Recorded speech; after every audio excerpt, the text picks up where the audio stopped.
Monisha ji, welcome to our podcast series, and you have become a part of our institution now, because this is fourth time I think you are here. Yes. So we really welcome you. We are very happy that your busy schedule and everything you are able to find some time for us. That is very good. Discuss हुआ था, उसी आधार पे आज हम लोग को ये देखना है कि पितृदोष के बारे में आपके जो विचार क्या हैं और होता क्या है पितृदोष, और पितृदोष के बारे में जो भ्रांतियां हैं उसको भी ज़रा बताइए कि हर आदमी जो है इसमें बहुत ही भयादोहन होता है, भय के कारण पैसा ले लेते हैं लोग कि पितृदोष है। किस कुंडली में पितृदोष माना जाए कि नहीं न माना जाए, क्या निदान है उसका, धीरे धीरे हम लोग सब डिस्कस करते जाएंगे। अभी तो ये बताइए मोनिशा जी कि आप इतने सालों से इसको कर रही हैं, कितना साल हो गया आपका? एस्ट्रोलॉजी करती हूँ, मुझे 2007 से मैं कर रही हूँ। हाँ, तो मतलब बहुत हो गया ना जी, 18-19 साल हो गए। So we are really happy that you learned and renowned astrologer is with us. So हम लोगों को बताइए कि पितृदोष क्या है। जी बिल्कुल, सबसे पहले सभी को मेरा नमस्कार और आपको भी thank you for inviting me here. तो पितृदोष से पहले तो हम पितृ समझते हैं क्या होता है। पितृ यानी कि हमारे पूर्वज, हमारे एंसेस्टर्स, और दोष यानी कि एंसेस्टर्स से जुड़ा हुआ कोई प्रॉब्लम, कोई दोष हम कैरी कर रहे हैं इस बर्थ में।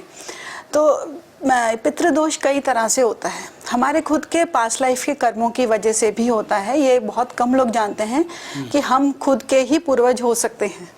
अच्छा जी, तो पितृदोष हम हमारे खुद के किए ये तो बड़ी इंटरेस्टिंग बात बताई। जी जी जी, कि हम अपने ही पूर्वज हो सकते हैं। जी बिल्कुल, वो सब मैं आपको आज बताऊंगी। हाँ। तो पितृदोष हमारे पूर्वजों की वजह से किए गए कुछ जो दुष्कर्म है या उनसे कुछ चीज़ें गलतियां हुई हैं वो हमारे चार्ट में हम कैरी करते हैं, या फिर हमने उनकी कुछ क्रियाएं ठीक से नहीं की हो, या उनके जीते जी हमने उनका ठीक से ध्यान ना रखा हो तो हमसे कुछ गलतियां हमने उनका अपमान किया हो या जी कुछ जी जी किया हो। हाँ। तो अगर ये सारी चीज़ें हैं तो पितृदोष का निर्माण होता है। कई बार कई बच्चों का जन्म भी ऐसे समय पर होता है कि वो पितृदोष कैरी करेंगे ही करेंगे, जैसे कि कईयों का श्राद्ध के समय पर जन्म हुआ है। अच्छा। तो यहाँ पर भी एक 100% श्योरिटी हो जाती है कि इसको पितृदोष लगेगा।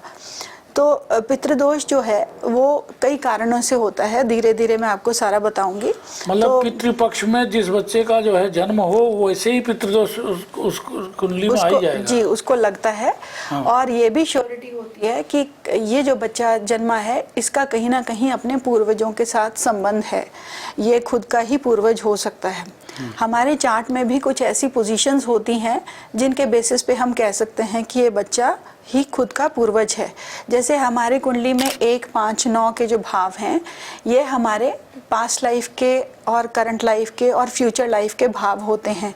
जो हमारी कुंडली में 9th हाउस होता है वो हमारे पिछले जन्म के बारे में पूरी इन्फॉर्मेशन देता है, और जो हमारा 1st हाउस होता है वो हमारा अभी का जन्म है, और जो हमारा 5th हाउस है वो आने वाला जन्म है, या हमारे पूर्व जन्म के किए गए पुण्य कर्म भी हम 5th हाउस से देखते हैं, क्योंकि 5th हाउस 9th का 9th है।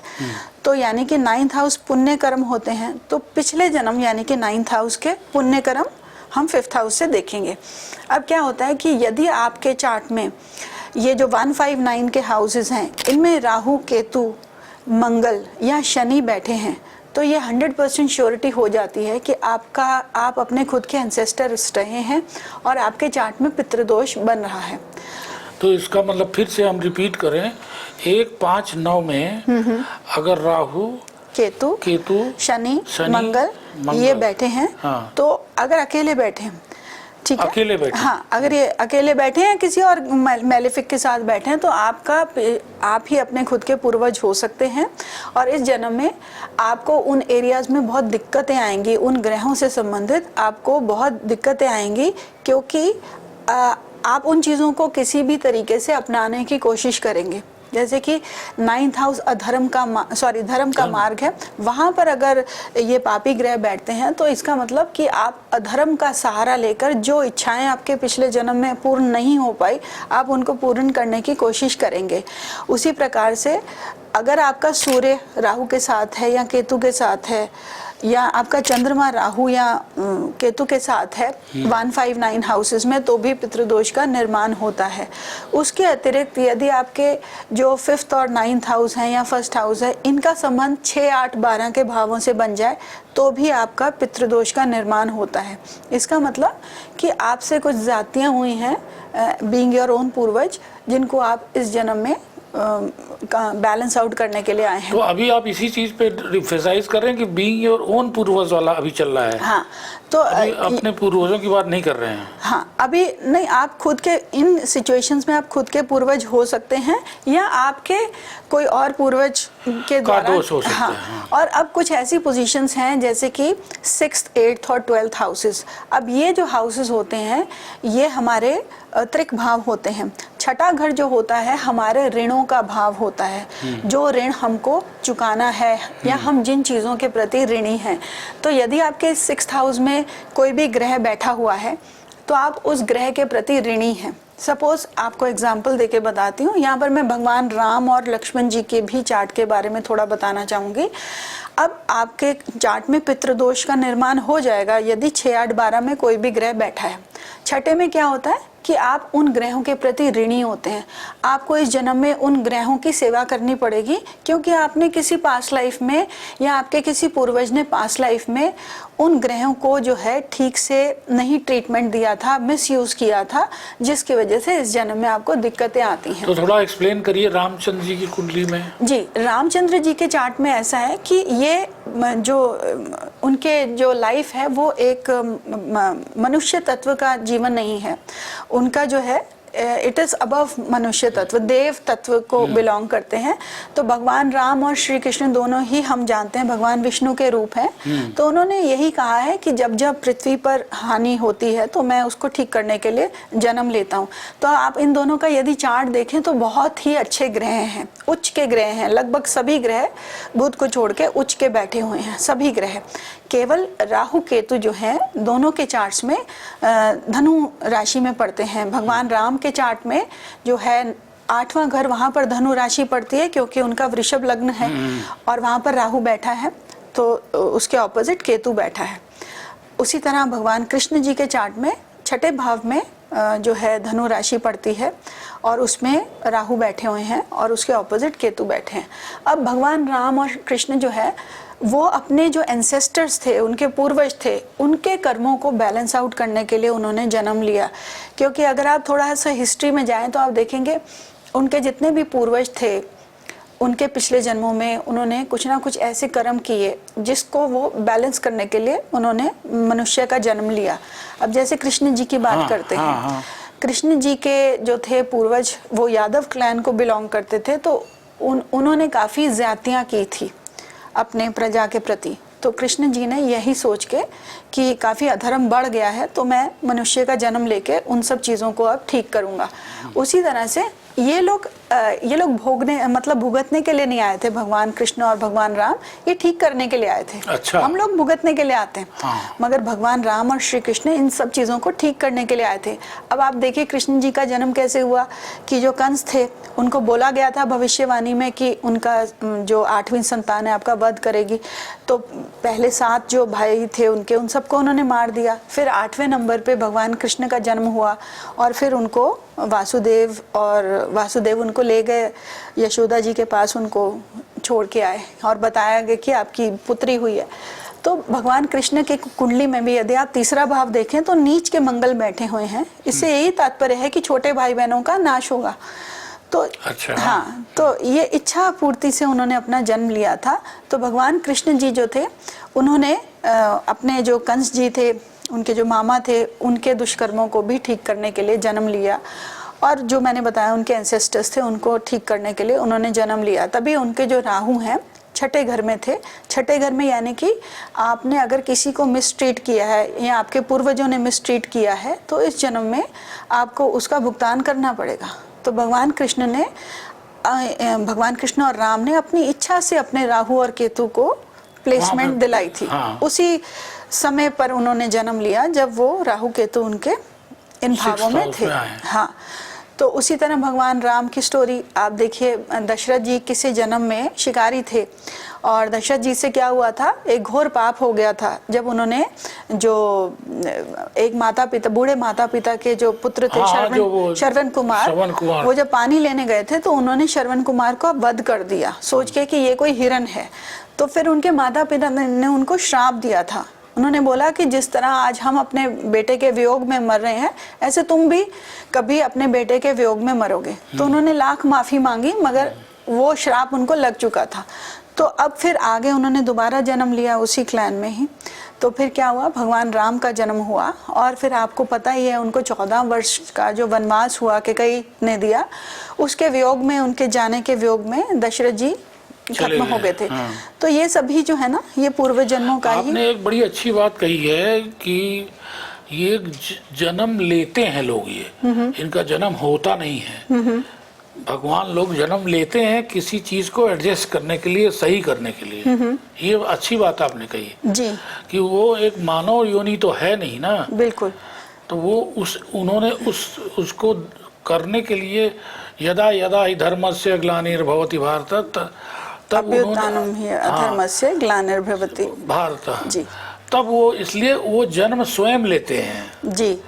तो तो वही अपनी इच्छा से राहु केतु को प्लेस कर सकते हैं। बाकी उनके सभी ग्रह उच्च के थे, तो उनके जीवन में ऐसा कुछ भी नहीं था जो उनको सीखना है, बल्कि वो ठीक करने के लिए आए थे। अभी हम वापस अपने इसी पे आते हैं टॉपिक पे। तो अब जैसे कि क्या होता है कि अब आपके चार्ट में पितृदोष है, आप जानना चाहते हैं किस किस वजह से पितृदोष हो सकता है? अरे तो हमारी जनता जानना चाहती है जी। तो अब जैसे देखिए कि अगर आपका जो है राहु के साथ कोई भी ग्रह होगा ना, तो पितृदोष का निर्माण होता है। आपके 159 के प्लैनेट्स यदि 6, 8, 12 में बैठे हैं तो पितृदोष का निर्माण होता है।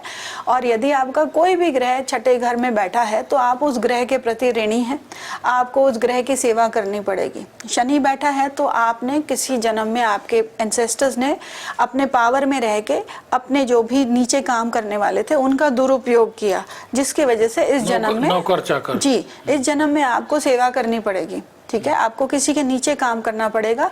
या आप देखेंगे डॉक्टर्स, हीलर्स जो होते हैं, उनके चार्ट में भी शनि आपको छठे भाव में मिलेगा। उसी तरह अगर वीनस, शुक्र बैठा है छठे भाव में, तो आपके जितने भी पूर्वज हैं उन्होंने कहीं ना कहीं फीमेल एनर्जी का मिसयूज किया। ठीक है, उनको जो भी एनर्जीज ली उनको वापस नहीं की किसी फॉर्म में। हो सकता है अपने स्पाउस का, अपने वाइफ का ठीक से मैनेज नहीं किया। और अगर किसी स्त्री के चार्ट में है तो उसने किसी स्त्री की जो एनर्जीज हैं उसका दुरुपयोग किया, जिसकी वजह से आपको इस जन्म में स्त्रियों के प्रति प्रॉब्लम आएगी। फीमेल से रिलेटेड या विवाह से रिलेटेड आपको दिक्कतें आ सकती हैं, तो वहाँ पर आप ऋणी हो जाएंगे, आपको उस ऋण को चुकाना पड़ेगा। आप देखेंगे मैं इतना कुछ करता हूँ फिर भी मुझे रिजल्ट्स क्यों नहीं आते, उसका कारण यही है कि वीनस आपके छठे घर में बैठा है। तो मैरिज में ये काफ़ी प्रॉब्लम्स लेकर आता है। उसी तरह यदि आपका मंगल छठे भाव में बैठा है तो आप देखेंगे कि आपके छोटे भाई बहनों के प्रति आप ऋणी हैं। तो यानी कि आप देखेंगे कि आपके छोटे भाई बहन आप जितना मर्जी कर लें वो आपका कभी भी रिस्पेक्ट नहीं करेंगे। आप ये देखेंगे कि आपकी तरफ से चीज़ें जाती हैं मगर लौट के नहीं आती हैं अपने छोटे भाई के प्रति। इसका मतलब क्या है कि आप अपना ऋण चुकाने के लिए आए हैं। ऐसे लोग काफ़ी अच्छे होते हैं और हर तरह की प्रॉब्लम्स का सामना करने की क्षमता रखते हैं, मगर जब छोटे भाई बहन की बात आती है तो वहाँ पर उनको दिक्कतें आती ही आती हैं और उनकी तरफ से चीज़ें जाती हैं, आती नहीं हैं। उसी तरह अगर आपका राहु बैठा है तो आपने पिछले जन्म में किसी के साथ धोखा किया था या आपके पूर्वजों ने किसी के साथ अन्याय किया था, तो आपको इस जन्म में आपके साथ भी अन्याय होगा। और आपको कई बार क्या होता है, राहु यहाँ बैठ के आपको धोखा देता है और आपके जो नीचे काम करने वाले होते हैं वो आपके साथ धोखा करते हैं या चोरी हो जाती है या और किसी तरह की समस्या जीवन में ला सकता है। उसी तरह केतु अगर बैठा हो तो यहाँ पर आपके जो एंसेस्टर्स थे उन्होंने स्पिरिचुअलिटी के मार्ग में जो है किसी के साथ अन्याय किया, मतलब एक अच्छी पोजीशन पर पहुँच के किसी के साथ ठीक व्यवहार नहीं किया, जिसकी वजह से आप ऋणी हो जाते हैं। तो केतु तो वैसे छठे घर में अच्छा होता है, मगर यहाँ पर आप देखेंगे कहीं ना कहीं आपको स्पिरिचुअलिटी से रिलेटेड जो है ऋण चुकाना पड़ता है। ठीक है, उसी तरह आपके अगर बुध हैं तो आप देखेंगे कि आपको यहाँ पर अपनी स्पीच के ऊपर बहुत वर्क करने की ज़रूरत है। आप किसी के साथ, इन लोगों की स्पीच अक्सर ठीक नहीं रहती, मतलब ठीक तरीके से किसी से बात नहीं करते, बातों में गाली गलौज ज़्यादा देखने को मिलता है। तो बुध का भी छठे भाव में बैठना आपका ऋण है अपने मित्रों के प्रति, अपने रिश्तेदारों के प्रति, और आपको अक्सर उनके लिए कुछ ना कुछ करते रहना पड़ेगा। ठीक है, सूर्य बैठा है तो पिता के प्रति आप ऋणी हैं, आपका उनके साथ रिजल्ट कभी अच्छा आएगा ही नहीं, आपको बार बार माना 6th हाउस में जो बैठ गया प्लेनेट उसी का ऋण आ जाएगा। अगर मून है तो माता समान जितनी भी स्त्रियां हैं या माँ हैं उनके साथ आपका ऋण बन जाता है, तो आपको बार बार उनके लिए कुछ ना कुछ, उनकी सेवा में कुछ ना कुछ करना पड़ता है, नहीं तो आपको दिक्कतें आएंगी उस ग्रह से संबंधित, उस कारक से संबंधित। अब जैसे आपका जो 8वां भाव है वो गुप्त रूप से किए गए कुकर्म है एंसेस्टर्स के द्वारा, तो ऐसे में आपको इन एरियाज में बहुत ही गुप्त रूप से प्रॉब्लम्स आएंगी। जैसे अगर मंगल है तो आपके एंसेस्टर्स ने एक वॉरियर होंगे और काफ़ी लोगों को मारा होगा। ठीक है, या गुप्त रूप से आपके किसी एंसेस्टर ने किसी को मार दिया होगा, किसी के साथ ठीक नहीं किया होगा, तो आपको इस जन्म में अचानक से होने वाले हादसे फेस करने पड़ सकते हैं। तो मंगल को अष्टम भाव में अच्छा नहीं बोला गया, उसी प्रकार से आप बाकी ग्रहों का अनुमान लगा सकते हैं। ठीक है, अब 12वां भाव क्या है? 12वां भाव जो है पापों का भाव है, व्यय का भाव है। यहाँ पर भी अगर कोई भी ग्रह बैठा है तो आपके एंसेस्टर्स ने गुप्त रूप से उन चीज़ों के साथ कुछ पाप कर्म किए हैं या उनकी एनर्जीज का व्यय किया है, तो जिसकी वजह से इस जन्म में आपको उन चीज़ों से रिलेटेड व्यय होगा। ठीक है, आपको कभी भी उन चीज़ों से रिलेटेड अच्छे रिजल्ट्स नहीं मिलेंगे। मतलब सबका सेम ही है, 6, 8, 12 में जो भी ग्रह बैठे हैं तो सेम ही है। त्रिक भाव जो है सबके उस तरह से रहेंगे। और उसी तरह ट्राइन्स। ठीक है, तो जहाँ पर भी 6, 8, 12 से संबंध बन जाए, राहु केतु के साथ संबंध बन जाए, मंगल के साथ, सूर्य को इतना वैसे बुरा नहीं माना गया यदि सूर्य आपका त्रिकोण भाव में है, मगर यदि वो पीड़ित हो जाता है सूर्य और चंद्रमा, तब पितृदोष का निर्माण बनता है, जब खास तौर पे राहु केतु के साथ हो। अब राहु की एनर्जीज क्या बताता है? राहु कहता है कि आपने पिछले जन्म में किसी चीज़ के लिए बहुत ज़्यादा इच्छा की है मगर आपको वो चीज़ नहीं मिली। तो राहु अगर अकेला बैठा है जिस भाव में या किसी भी ग्रह के साथ बैठा है तो आपको उस चीज़ के प्रति बहुत ज़्यादा इच्छा रहने वाली है और आप उसको हर हालत में पाने की कोशिश करेंगे। उसी प्रकार आपका जहाँ पर केतु बैठा है, आप उस चीज़ को भोग चुके हैं पिछले जन्म में, इस जन्म में आपको उस चीज़ के प्रति डिटैचमेंट हो जाएगी। ठीक है, तो ये तो जनरल उनके बारे में है, मगर यदि ये इन भावों के साथ जो आपको मैंने बताया उनके साथ संबंध रखें तो आपको कहीं ना कहीं कष्ट झेलना पड़ता है। ठीक है, अब पितृदोष का किस तरह से हम निवारण कर सकते हैं, यही तो मेन समस्या है लोग। हाँ, देखो ऐसा है कि 95% चार्ट में, मैं तो कहूँगी 100% चार्ट में ही पितृदोष तो होता ही है। ये बोलना गलत है कि ये ऐसी ओवररेटेड चीज़ है, क्योंकि हम जब मनुष्य योनि में आए हैं तो आप समझ लीजिए कुछ ना कुछ तो भुगतान करने आए हैं। हम सभी के चार्ट में कोई ना कोई ग्रह ऐसा होगा, जैसे भगवान राम और कृष्ण जी के चार्ट में था, तो कोई ना कोई ग्रह तो ऐसा होगा ही जिसकी वजह से हमको कष्ट आ रहा होगा।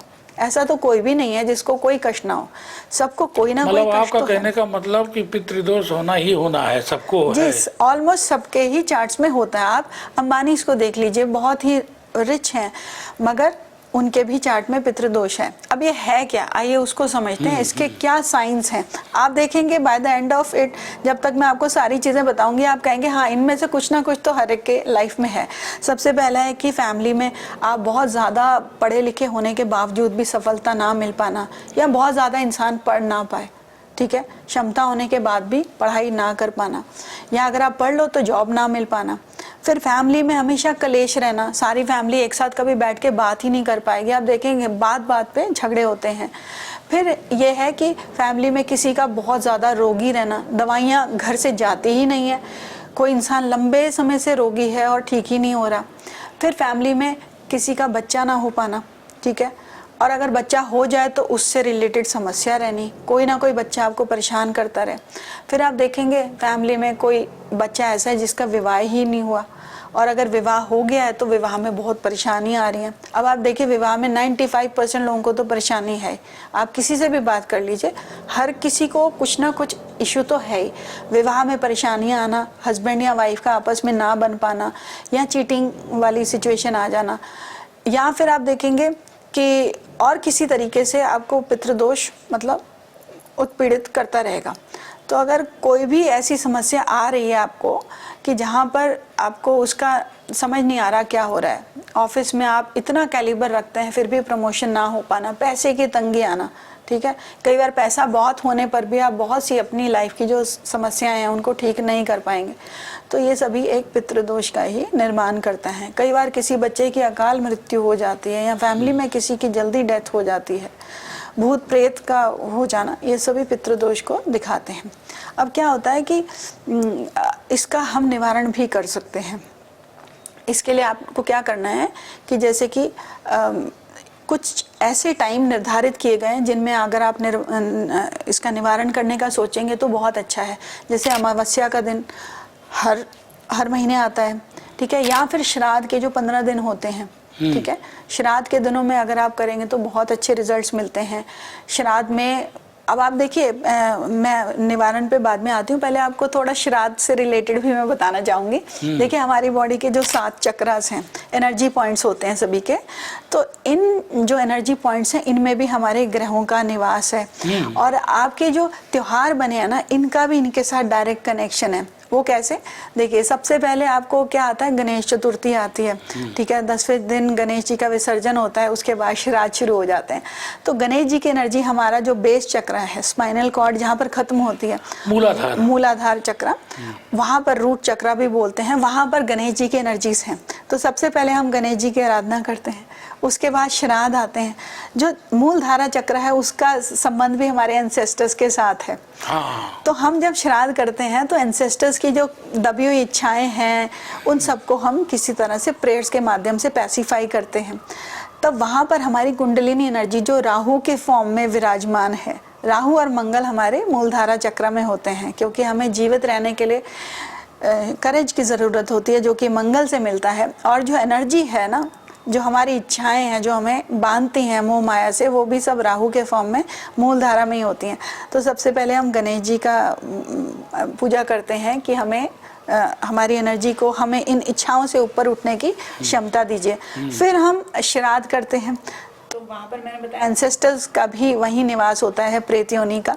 तो हम वहाँ पर उनकी पूजा करते हैं कि भाई अब आप पैसिफाई हो गए, तो अब हमारी एनर्जीज को उठने के लिए जगह दीजिए।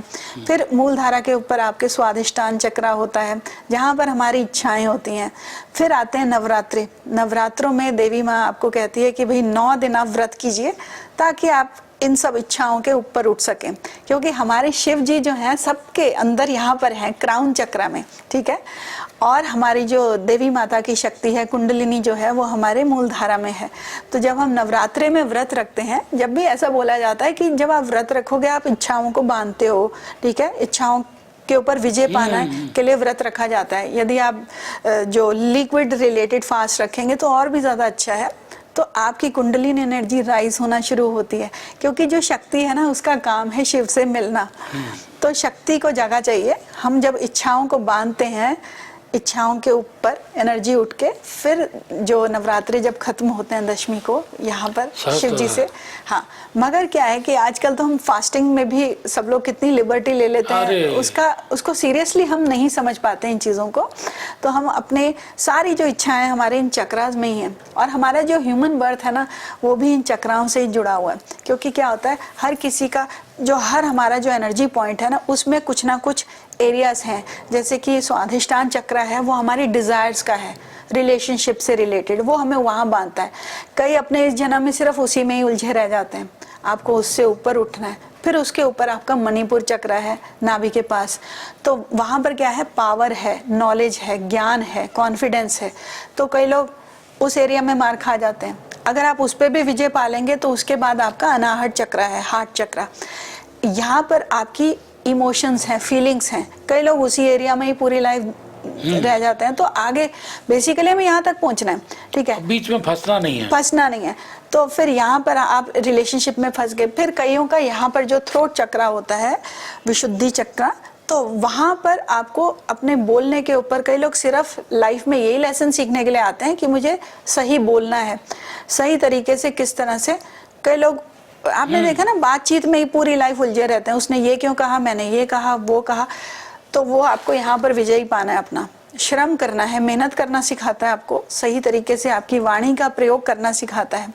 फिर उसके बाद आपका यहाँ पर जो थर्ड आई चक्रा होता है, आज्ञा चक्रा बोलते हैं, तो ये आपको फोकस देता है अपने काम में, प्रोफेशनल सक्सेस देता है। कई लोग प्रोफेशन में उलझे रह जाते हैं, उनको नहीं पता चलता क्या डायरेक्शन लें, क्या करना है, ठीक है। फिर उसके बाद फाइनली आपका यहाँ पर क्राउन चक्रा होता है, जहाँ पर शिव का वास होता है। तो अगर आप इन सभी चीज़ों से ऊपर उठ सकते हैं तो आपको इसी जन्म में ही इंसान को क्या मिल सकता है, मोक्ष मिल सकता है। क्योंकि अल्टीमेटली क्या बोला जाता है, मोक्ष में हमको शिव जी से मिलना है। हाँ, कहते हैं ना, भगवान शिव में विलीन हो गए, उसको मोक्ष मिल गया। तो अल्टीमेटली लाइफ की भी अगर आप जर्नी देखें तो यही चक्रास के माध्यम से होती है, और हमारा सबका यही एक एजेंडा होता है। आपने एक्सप्लेन किया कि चक्रा के थ्रू जो है, जब इस तरह से पितृदोष के संदर्भ में आपने यहाँ तक पहुँचा दिया। जी बिल्कुल। तो हमें मोक्ष यहीं पर ही शिव के पास ही पहुँच के होता है। तो मैं बताई थी, नवरात्रों के माध्यम से भी आप इस चीज़ का यूज़ कर सकते हैं, अपने आप को, अपनी एनर्जीज को जागृत कर सकते हैं। अब क्या है, पितृदोष का निवारण किस तरह से होता है, ये उसके बारे में भी बात करते हैं। देखिए, इसको आप, कई लोग, मैं ये मानती हूँ कि जो चीज़ आप खुद से करते हैं ना, उसका सबसे ज़्यादा रिजल्ट आता है। आजकल क्या मानता है कि लोग कहते हैं थोड़े पैसे दो पंडित जी से करवा दो, मगर वो आपका फ़ोन पे ही संकल्प ले लेते हैं, तो उससे इतना रिजल्ट्स आते नहीं है लोगों को। रिजल्ट्स कब आते हैं, जब आप खुद उस चीज़ में इन्वॉल्व होते हैं। देखिए, कर्म तो आपकी साइड से आ रहे हैं, ठीक है, पंडित जी ने थोड़ी कर्म किया था। तो आपको उसका फल अगर पाना है तो खुद से करना है। सिंपल चीज़ें हैं, बाकी भी मैं बताऊंगी। जो सिंपल चीज़ आप कर सकते हैं, जैसे कि आप श्राद्ध के जो 15 दिन है उसमें संकल्प ले लीजिए कि मैं अपने पितरों की शांति के लिए ये पाठ कर रहा हूँ। डेली आप 7 हनुमान चालीसा करें 15 दिन तक, या फिर आप महामृत्युंजय की 108 माला करें, उससे भी ठीक हो जाएगा। या फिर ओम नमो भगवते वासुदेवाय नमः, इसका 108 का जाप कर लें। इन सब चीज़ों से आपके जो पितृ हैं वो शांत होते हैं, और आपकी लाइफ में जो भी चैलेंजेस आ रहे हैं, प्रॉब्लम एरियाज हैं, कुछ भी हो सकते हैं, वो सारे अपने आप ही ठीक होने शुरू हो जाते हैं, ठीक है। तो आप ये तीनों मंत्रों का जाप कर सकते हैं, या फिर आप उन दिनों में दान पुण्य कर सकते हैं। जो भी आपको जिस एरिया में भी प्रॉब्लम आ रही है ना, जिस भी एरिया में, उसी ह्यूमन बीइंग से रिलेटेड आप दान कीजिए डेली। जैसे कि अगर आपको चंद्रमा से संबंधित प्रॉब्लम आ रही है, लोगों से संबंधित आ रही है, तो आप लोगों को खाना खिलाइए, दान पुण्य कीजिए। अगर वीनस से, मैरिज से रिलेटेड प्रॉब्लम्स आ रही हैं, अच्छा, तो आप स्त्रियों का विवाह में अपना कुछ योगदान दे दीजिए, पैसे दे दीजिए, किसी तरह से आप उनकी सेवा कीजिए, ठीक है। अगर आपको बच्चे से रिलेटेड प्रॉब्लम है, तो पितरों के समय पर आप बच्चों के, जैसे अनाथ आश्रम में जाके आप बच्चों को कुछ गिफ्ट्स वगैरह दे सकते हैं, उनसे संबंधित बातें। हाँ, तो उन्हीं कारकों की यदि आप कुछ सेवा करेंगे तो भी आपको इससे लाभ होगा। जो रेगुलर हमारे उपाय हैं उसमें क्या है, रेगुलर हम बोलते हैं कि श्राद्ध करो। श्राद्ध में भी आप क्या करेंगे कि आप बेसिकली, घर में बोला जाता है पंडितों को खाना खिलाना है, तो आप क्या करें कि खाना बनाएं, और सबसे पहले आपको किसको देना होता है, अग्नि को भोग लगाना होता है उसी खाने को। फिर आप जो है कौवे को भोग लगाएं, सबसे पहले गाय को भोग लगाना है, अग्नि के बाद गाय को, फिर आप चिड़िया को लगाएं, कौवे को, फिर आप चींटी को भोग दें, और उसके बाद फिर आप पंडितों को भोग दे के फिर उनको तिलक करें। तो ये, इससे भी बोला जाता है पितृ शांत होते हैं।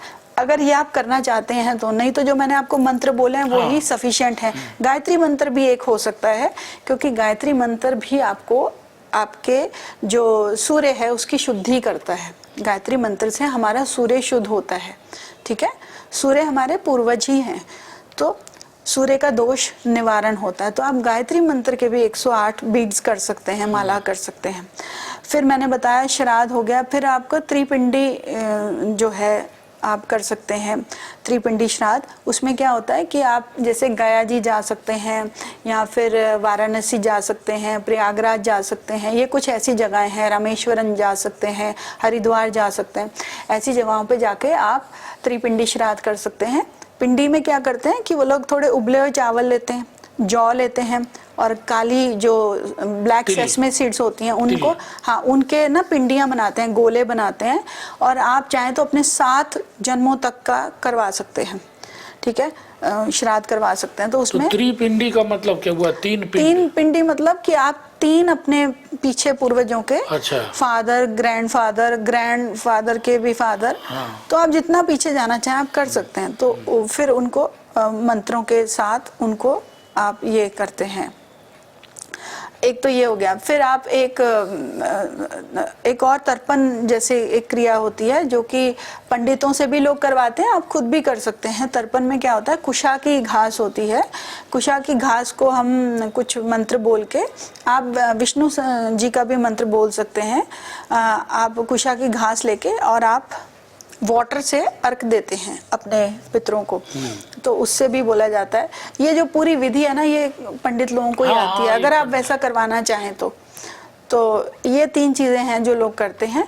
बाकी मेरा मानना तो ये है कि आप अगर ये सब चीज़ें करके थक चुके हैं तो एक बार आप मंत्र साधना भी करके देख लें। जैसे मैंने बताया, हनुमान चालीसा या महामृत्युंजय मंत्र बहुत इफेक्टिव है। 1.25 लाख आप महामृत्युंजय मंत्र का एक संकल्प ले लीजिए कि मैं इन दिनों में 1.25 लाख बार महामृत्युंजय का मंत्र करूंगा, उससे भी आपको बहुत लाभ होगा। तो ये भी आप सोच सकते हैं करने का। बहुत अच्छा, बहुत अच्छा। तो गया जाते हैं लोग? जी, गया जी में ऐसा है कि वहाँ पर इन्हीं चीज़ों का कार्यक्रम होता है। वहाँ पर जो कुछ लोग कहते हैं गया में जो अच्छा होता है, सबसे अच्छा माना जाता है। जी, यहाँ पर ये कुछ जगहें काफ़ी शुद्ध मानी गई हैं इन चीज़ों के लिए, जहाँ पर ये हमारे जो पूर्वज हैं उनकी एनर्जीज जो है तृप्त होती हैं। तो इन पर्टिकुलर जगह पे आप करते हैं तो सबसे ज़्यादा इसका फल मिलता है, इसलिए इन जगहों पे बोला जाता है, क्योंकि वहाँ पर उनकी एनर्जीज पाई जाती हैं और उनको तृप्ति मिलती है। ये बताइए कि पितरों में खाली फीमेल पितर भी हो सकते हैं कि मेल पितर भी हो सकते हैं? कि हम लोग जैसे दादा दादी ही कहते रहते हैं, दादी तो नहीं रहते हैं ना कभी? नहीं, फीमेल भी हो सकते हैं, ऐसा नहीं है। हाँ। मेल भी, आप खुद जैसे एक फीमेल है, वो खुद की पितृ भी हो सकती है या उसकी तरफ से कोई पितृ भी हो सकता है। अब जैसे चंद्रमा के साथ राहु है तो इसका मतलब मदर की साइड से प्रॉब्लम आ रही है, आपकी मदर के एंसेस्टर्स की तरफ से आपको प्रॉब्लम आ रही है। तो ये बताइए ना, ये तो महत्वपूर्ण बात है ना, कि हम लोग अक्सर वही समझते हैं कि दादा दादी। नहीं, ये कहीं से भी, मदर की साइड से भी आ सकता है। अगर आपका मून ग्रसित है राहु केतु के साथ तो इसका मतलब, या शनि के साथ, तो इसका मतलब आपको जो पितृदोष है मदर की साइड से आ रहा है। और अगर आपका सूर्य ग्रसित है तो इसका मतलब पितृदोष फादर की साइड से आ रहा है। अगर दोनों में से कोई ग्रसित नहीं है, बाकी कॉम्बिनेशंस हैं जो मैंने आपको बताए, तो इसका मतलब आपके किसी और एंसेस्टर की वजह से, आप खुद के एंसेस्टर रहे होंगे जिससे ये कर्म हुए हैं और आपको उनको ठीक ठाक करना है, बैलेंस करना है। तो ये है। तो ये पकड़ सकती हैं आप कि किसकी तरफ से आ रहा है? बिल्कुल बता सकते हैं। देखिए, कहीं ना कहीं, देखिए, ज़रूरी नहीं है कि आपका सूर्य या जो चंद्रमा है वो इन्हीं ग्रहों के साथ ग्रसित हो। कई बार वो उनकी प्लेसमेंट ही आपको बताती है। मान लीजिए 6ठे घर में आपका चंद्रमा बैठा है तो इसका मतलब पितृदोष माँ की तरफ से आ रहा है, आपका ऋण है वहाँ पर। अगर आपके 8वें घर में चंद्रमा है तो बहुत ही भयंकर पितृदोष है। 12वें घर में आपका सूर्य है तो फादर की तरफ से, मतलब ये 2 ग्रह अगर वीक भी होंगे ना तो आप समझ जाएंगे किस तरफ से पितृदोष आ रहा है। अब जैसे कि कई चार्ट्स में सूर्य और चंद्रमा दोनों ही अच्छे होते हैं, ठीक है, तो आपका कोई और ग्रह, समझ लीजिए शुक्र खराब है, तो इसका मतलब क्या हुआ कि हो सकता है आप खुद के ही पितृ हों, आपसे ही गलतियां हुई हों किसी जन्म में, ना आपके माता पिता, ना आपके मदर, ना फादर, उनसे किसी से गलती नहीं हुई। हो सकता है आपसे खुद से ज्यादतियां हुई हैं, तभी आपके सूर्य और क्या बोलते हैं चंद्रमा बिल्कुल ठीक है, मगर आपका शुक्र यहाँ भी गया। हाँ, तो आप उनकी खुद की वजह से भी हो सकता है पितृदोष। तो ये काफी एक इंटरेस्टिंग टॉपिक है अपने आप में। और इसमें नहीं, आपने इतना सरलता से इसको बताया, तो इंटरेस्टिंग होते हुए भी आपने सहजता से जो बताया वो अच्छी बात है। लेकिन लोग पैसा वैसा बहुत मांग लेते हैं पितृदोष को। देखिए मेरा यही मानना है कि बहुत से लोग इतने पैसे खर्च के भी थक चुके हैं और उनको इसमें कोई भी उपाय नहीं मिला, तो बेस्ट यही है कि आप एक बार ये बाकी मंत्रों को खुद से करिए। अगर आप तो बल्कि देखा जाए तो आप ये जो इस तरह के जो श्राद्ध वगैरह भी हैं, आप ये खुद कर सकते हैं अपने लेवल पे। साउथ डायरेक्शन में मुंह करके, जो कि हमारे एंसेस्टर्स की डायरेक्शन है, उस साइड आप मुंह करके घर में बैठ के ड्यूरिंग द श्राद्ध टाइम आप कर सकते हैं। तो जैसे तर्पण जैसी चीज हो गई, तो तर्पण तो किया जा सकता है। उसमें आप जस्ट कुशा की घास ले लें और थोड़ा सा आप सामने क्या बोलते हैं पिंड बना लीजिए 3, और उनको आप भोग लगा दीजिए ओम नमो भगवते वासुदेवाय बोल के, तो कुछ ना कुछ तो लाभ होगा। अरे पूरा ही लाभ होगा, क्यों नहीं होगा। अपने जो आपने मूल मंत्र बताया कि स्वयं करिए, बजाय किसी पंडित से कराने से स्वयं करिए आप। और एक सेवा भाव रखिए। आपको जिस एरिया में भी प्रॉब्लम आ रही है ना, उस एरिया में आप जरूर सेवा कीजिए और आप देखेंगे आपके काम बनने शुरू हो जाएंगे। जिस भी एरिया में, उसी आप अपने रिलेशनशिप की सेवा शुरू कर दो। अच्छा ये बताइए ज्योतिषी जी कि आपके पास कोई कुंडली लेके आता है तो दो अवस्थाएं हो सकती हैं। एक तो ये हो सकती है कि उसको किसी ने पहले से बताया हो कि पितृदोष है। दूसरा अवस्था ये हो सकती है कि आपने बता दिया उसको। तो कौन सी स्थिति में आप अपना अनुभव बताइए कि कभी क्या हुआ कि बहुत से लोग कहते हैं कि हमारा पितृदोष है कि नहीं है, ये देखिए। देखिए जैसे मैंने आपको शुरू में ही बताया कि पितृदोष ऑलमोस्ट हर एक चार्ट में होता है।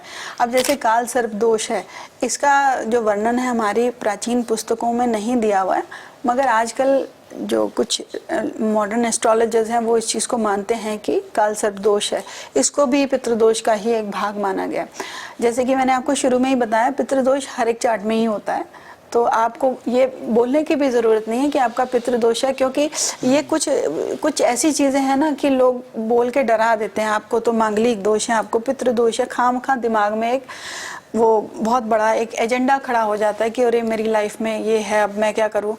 तो किसी को डराने के बजाय आप सीधा उनको रेमेडीज़ बोलिए और ये बोलिए कि आप पितरों की भी पूजा डेफिनेटली किया करो, चाहे आपके चार्ट में दोष है नहीं है, आपने ये करना ही है। उससे कहीं ना कहीं जो हमारे एंसेस्टर्स से ज़्यादतियाँ हुई हैं या हमसे उनके प्रति कुछ ज़्यादतियाँ हुई हैं, हम उनकी माफ़ी मांगते हैं और हम उनकी प्रेयर करते हैं। तो ये कहीं ना कहीं इंसेस्ट्रल कर्स तो सब में ही थोड़ा बहुत सभी चार्ट्स में होता ही है, तो किसी को डराने की ज़रूरत नहीं है। तो मेरे पास तो ऐसे जो लोग आते हैं, अगर बोलते भी हैं तो मैं उनको बोलती हूँ कि आप ये खुद से ये मंत्र जाप कीजिए, आपको अच्छे रिजल्ट्स आएंगे। और बिलीव यू मी, मैं जो भी रेमेडीज़ देती हूँ उससे लोगों को डेफिनेटली फ़र्क पड़ता है, उससे लाभ होता है। और मैं सभी अपने जो भी क्लाइंट्स होते हैं उनको यही बोलती हूँ कि आप पूजा कराने के बजाय खुद से कीजिए, तो आपको उससे सबसे ज़्यादा लाभ होगा। इसके अलावा आपका क्या एडवाइस है लोगों को, जो देख रहे हैं दर्शक लोग, उनके लिए क्या एडवाइस है कि वो आपसे मिलें पितृदोष के निवारण के लिए या क्या करें? देखिए पितृदोष के निवारण के लिए जो मैंने आपको उपाय बताए हैं, मान लीजिए किसी को उपाय नहीं समझ में आ रहा है, बोल करके नहीं समझे, तो आपसे संपर्क कर सकते हैं। बिल्कुल बिल्कुल कर सकते हैं, आई एम ऑलवेज देयर। तो आपका यहाँ आना बहुत अच्छा रहा, हम लोगों के लिए उत्साहवर्धक। हमारी टीम आपको बहुत धन्यवाद देती है।